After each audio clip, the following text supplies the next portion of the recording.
Whatever you do with the pathway, don't turn left. That was the first clue to our protagonist that he should have turned around. I came across this bizarre YouTube video while scrolling through my recommended list, and well, the contents of it, we'll get to that soon. This video starts off tame enough. Our protagonist is found a cave that he claims to have never built.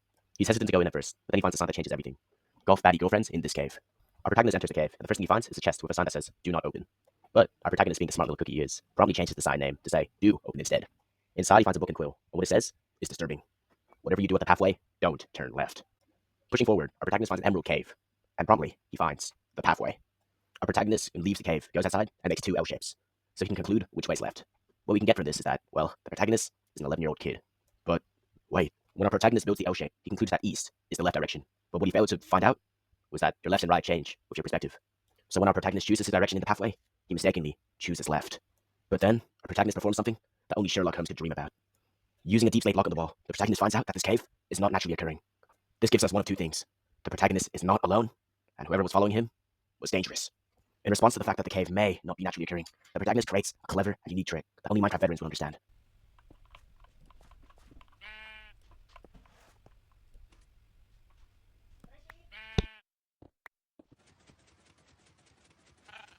After creating this diversion, our protagonist promptly enters the second room.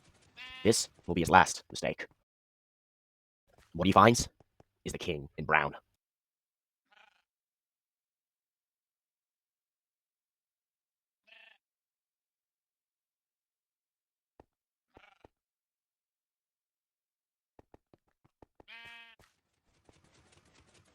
Now that was pretty disturbing. But what you may not know is the king in brown is a devious ancestral being who fills your head up with furry porn. And that, my friends, is another mystery that will be left unsolved. That wasn't until I read the title a little more closely. At first, it may look like a bunch of jumbled text, but once you put it through a Caesar cipher, well, it's pretty disturbing. Do not reverse the description text. And well, reversing the description text gives us murder. And that is where we'll end off, my friends. Make sure to like and subscribe to get part 2.